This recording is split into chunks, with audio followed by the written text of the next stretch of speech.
First നമ്മളൊരു 1/4 teaspoon മഞ്ഞൾപ്പൊടി ഇടുക.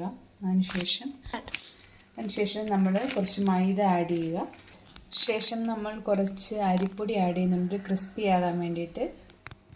പാകത്തിന് ഉപ്പ് ചേർക്കുക. ആവശ്യത്തിന് പഞ്ചസാര 1-2 ടീസ്പൂൺ ആഡ് ചെയ്യുക. ഓക്കെ, വെള്ളം ചേർത്ത് നമ്മൾ നന്നായിട്ടതൊന്ന് മിക്സ് ചെയ്തെടുക്കുക.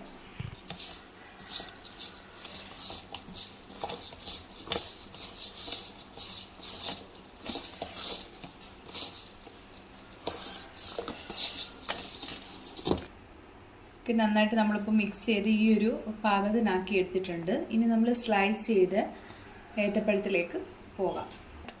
ഓക്കെ, ഇവിടെ നമ്മൾ 2 ഏത്തപ്പഴമാണ് യൂസ് ചെയ്യുന്നത്. നിങ്ങൾക്ക് നിങ്ങളുടെ ആവശ്യത്തിന് എത്രയാണെന്ന് വെച്ച് കഴിഞ്ഞാൽ എടുക്കാവുന്നതാണ്.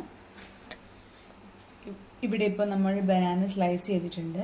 2 രീതിയിലാണ് സ്ലൈസ് ചെയ്തിരിക്കുന്നത്. അതിലൊന്ന് ചെറിയതും ഒന്ന് വലുതായിട്ടുമാണ്.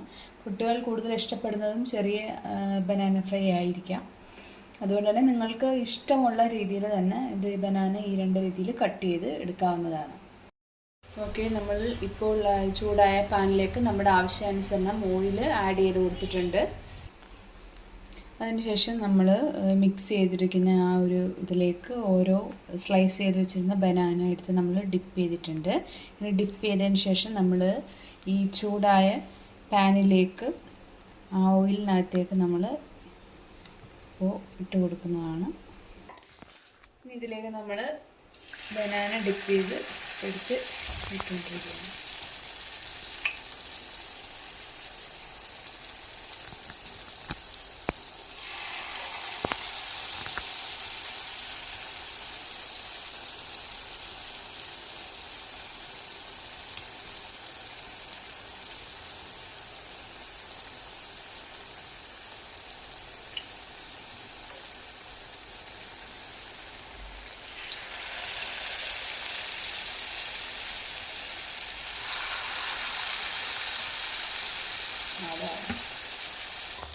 പാകമായ ഓരോ ഏത്തപ്പഴവും ഇങ്ങനെ മെല്ലെ തിരിച്ചിടുമ്പോൾ സൂക്ഷിക്കണം, എണ്ണ പൊട്ടിത്തെറിക്കരുത്.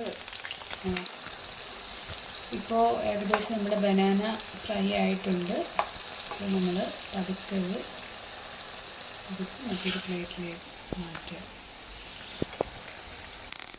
നമുക്ക് ലാസ്റ്റ് ഒരെണ്ണം കൂടി ഉണ്ടായിരുന്നു, അത് നമ്മളിപ്പം ഫ്രൈ ചെയ്യാനിട്ടിരിക്കുകയാണ്. പിന്നെ അതിന് ശേഷം നമ്മൾ ശേഷിക്കുന്ന കുറച്ച് മാവുണ്ടല്ലോ, ഇത് വെച്ചിട്ട് ചെറിയൊരു പൊടി സ്നാക്സ് ഉണ്ടാക്കാവുന്നതാണ്. ഇതിപ്പോൾ നമ്മൾ കോരി ഇങ്ങനെ എണ്ണയിലേക്ക് ഒഴിക്കുക.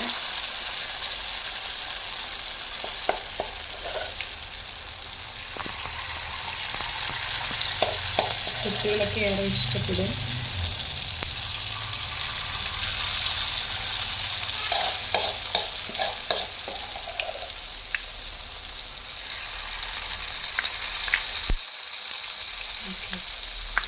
അപ്പോൾ നമ്മുടെ ഈവനിങ് സ്നാക്സ് റെഡി ആയിരിക്കുകയാണ്. ബനാന ഫ്രൈ വിത്ത് കോഫി.